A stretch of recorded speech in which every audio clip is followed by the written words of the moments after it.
Parashat Shelach Lecha. Les hommes qui étaient partis avec lui disent « Nous ne pouvons marcher contre ce peuple ». Il s'agit des peuples cananéens, habitant la terre d'Israël, car il est plus fort que nous. Et ils décrièrent le pays qu'ils avaient exploré en disant aux enfants d'Israël « Le pays que nous avons parcouru pour l'explorer est un pays qui dévorerait ses habitants. Quant au peuple que nous y avons vu, ce sont tous des gens de haute taille. » Alors toute la communauté se souleva en jetant des cris, et le peuple passa cette nuit à gémir. L'Éternel dit à Moïse, « Quand cessera ce peuple de m'outrager ? Combien de temps manquera-t-il de confiance en moi, malgré tant de prodiges que j'ai opérés au milieu de lui ?» Puis le lendemain, le peuple se dirigea vers le sommet de la montagne en disant, « Nous sommes prêts à marcher vers le lieu que l'Éternel a désigné, car nous avons péché. » Moïse leur dit, « Pourquoi transgressez-vous la parole de Dieu ? N'y montez pas, car l'Éternel n'est pas au milieu de vous. Ne vous livrez pas au coup de vos ennemis. » Nombre, versets 13 et 14. La première rencontre du peuple juif avec la Terre Sainte s'est hélas soldée par un échec. Les Hébreux décident d'envoyer des explorateurs afin de se renseigner sur la force militaire des Cananéens, renonçant ainsi à faire confiance à Dieu. Au retour des explorateurs, le peuple même fut saisi de frayeur et passa la nuit à pleurer. Ce fut, dit le Midrash, la nuit du tristement célèbre 9 Av. Dieu s'écria alors, « Vous avez pleuré cette nuit sans raison. Je vous fixerai une nuit identique au cours de laquelle vous aurez des motifs pour vous lamenter. » À ce moment-là fut arrêté le décret de la destruction des temples et de la dispersion d'Israël. Les pleurs marquent l'inaptitude du peuple à s'élever au niveau de son destin, car la sortie d'Égypte marquait l'émergence d'un peuple dont l'essence se rattache au spirituel. Grâce au miracle qui accompagnait cette naissance, le retour de la gloire de Dieu sur terre. Elle devait s'achever par l'installation d'Israël en Terre Sainte. Terre qui permettrait au peuple de réaliser ses virtualités, et le refus de pénétrer dans le pays montrait l'écart qui subsistait encore entre le peuple et la terre. Cette faute commise par le peuple montre le manque de foi à l'égard des possibilités de Dieu. La conquête du pays, malgré la disproportion des forces, n'aurait pas dû effrayer un peuple habitué à l'intervention divine. L'attitude de ces hommes provenait du désir de rompre avec le surnaturel, une volonté de vivre une vie humaine en dehors des voies du miracle. L'attitude de ces hommes provenait donc du désir de rompre avec le surnaturel, cette volonté de vivre une vie humaine en dehors des voies du miracle, de dessiner eux-mêmes leur plan de l'histoire, car ce sentiment se cristallise aussitôt dans la volonté affirmée de conquérir le pays malgré Dieu, après avoir refusé de la recevoir de la main de Dieu. Le Maguide de Dubnov compare cette attitude à celle du fils d'un homme riche qui avait deux propositions en mariage, soit la fille d'un autre riche ou celle d'un rabbi. Cette seconde trouva grâce à ses yeux, mais lui exigea du rabbi une énorme dot. Le rabbi refusa de donner la main de sa fille à cet homme, même si ce dernier avait renoncé à ses exigences. Car le rabbi soutenait que quelqu'un qui ignorait la juste valeur de la fille d'un rabbi ne pouvait prétendre à se marier avec elle. Israël, par la faute des explorateurs, lors de la médisance et dans la description faussée par le mauvais usage de la parole, ne méritait pas la terre d'Israël, car en introduisant la désunion dans le corps social d'Israël, les explorateurs brisèrent le lien qui rattache le peuple à Dieu en introduisant la division dans la vie elle-même. Sfat Emet, parlant du péché des explorateurs, fait introduire la notion de spiritualisme exagéré. Ils avaient du mal à comprendre que la Torah est une science en acte, la volonté de se révéler par notre action. En accomplissant les actes sacrés, nous libérons les sources de la foi. Au point de départ se trouvait l'engagement, la soumission suprême. Mais l'acte constitue le test. Introduire la Torah en terre de Canaan, Dieu privilégié de l'écorce impure, c'est pouvoir agir et mettre en pratique le message de la Bible. Dieu a pourvu l'homme du pouvoir de conquérir la terre, et son honneur repose sur notre foi en lui. Seuls Caleb et Josué avaient compris que tous les actes de la vie constituent un trait d'union entre Dieu et l'homme, même les actes les plus banals. Ne vous rébellez pas contre Dieu, disait-il. Ne cherchez pas de voies mystérieuses, extraordinaires, pour atteindre l'ineffable, car le but de la création est celui d'explorer la terre de Canaan, c'est-à-dire d'introduire l'infini dans le fini. Il faut vivre avec la conviction que les mitzvot sont le reflet de la lumière cachée de la sainteté de Dieu.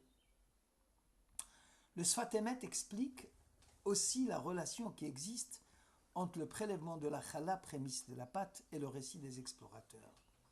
Ces derniers avaient du mal à concevoir que le pain céleste, la manne, pouvait être remplacé par du pain tout court, celui qui pousse en terre sainte, et qui aurait la même signification. Les prémices de votre pâte vous ferez hommage à l'Éternel dans vos générations futures. Yakar Mipaz soutient que les explorateurs avaient beaucoup de mal à imaginer que la transcendance pouvait se retrouver dans l'immanence, et que désormais le peuple n'a pas aspiré à un monde transcendant, aux couches supérieures d'une existence pure et éthérée, car le monde céleste n'a été conçu qu'en vue de son application dans le monde réel.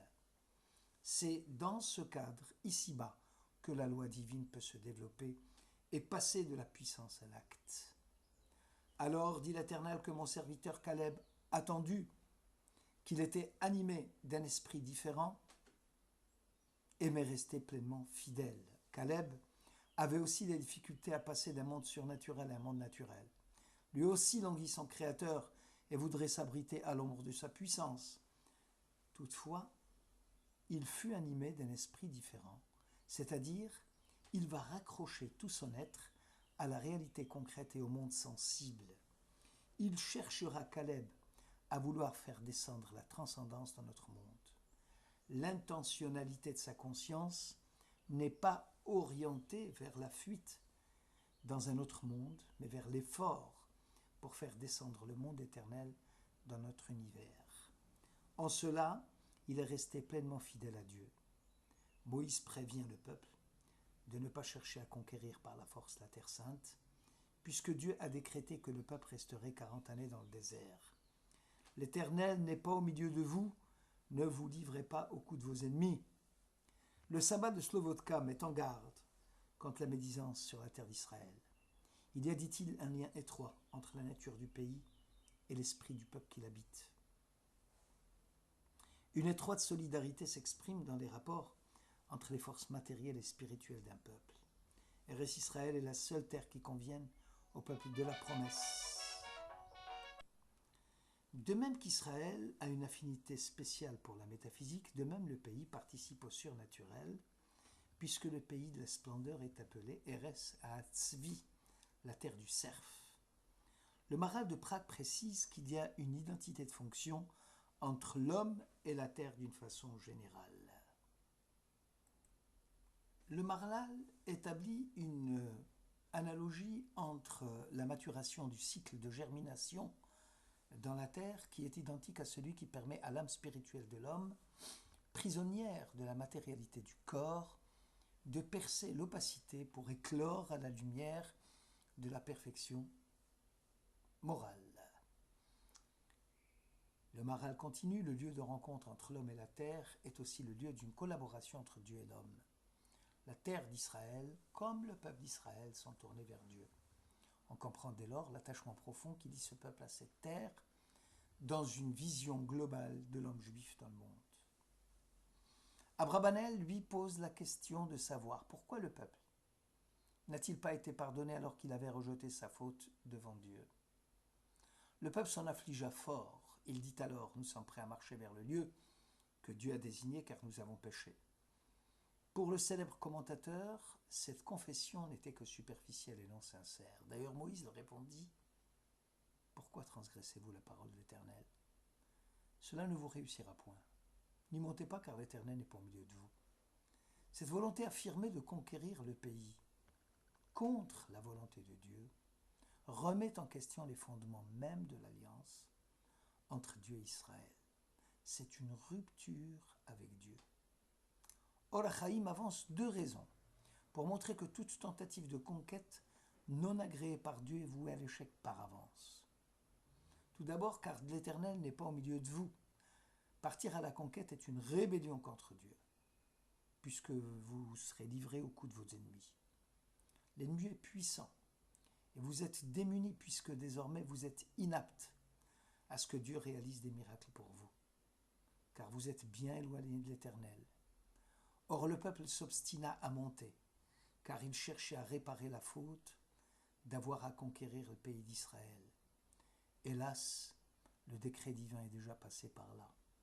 On voit bien qu'au moment de la conquête du pays, l'adhésion ne fut jamais totale. Un écart subsistait, et celui-ci devait entraîner le peuple en exil. Ahamek Davar introduisit la notion de sépulture en Terre Sainte. Le peuple, dit-il, savait que sa défaite militaire était programmée, puisqu'elle n'avait pas l'aval de Dieu. Toutefois, le Ahamek Davar ajoute, le peuple cherchait à y être enterré. Pour eux, de même que la vie humaine venant de Dieu et retournant à Dieu n'est qu'un fragment de la vie de Dieu, ainsi la terre d'Israël n'est qu'un fragment de l'espace divin. Elle est, dans le sens plein du terme, le pays de la vie. Enfin, le Malbim va plus loin. Il affirme que le peuple s'était lancé à la conquête du pays dans l'espoir que les mérites de ce pays allaient constituer une muraille protectrice pour lui.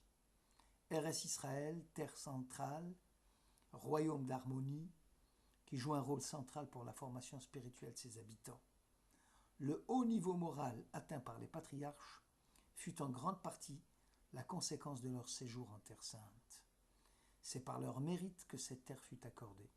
Elle ne sera conservée par leurs descendants que dans la mesure où ceux-ci maintiendront les qualités éminentes de sainteté de leurs ancêtres. Bref, entre le peuple d'Israël et la terre d'Israël, il y a une interaction constante, une influence réciproque qui permet à chacun de se compléter par l'autre pour parvenir à la réalisation totale de ses aptitudes naturelles vers la Kedusha, vers la sainteté. Shabbat Shalom.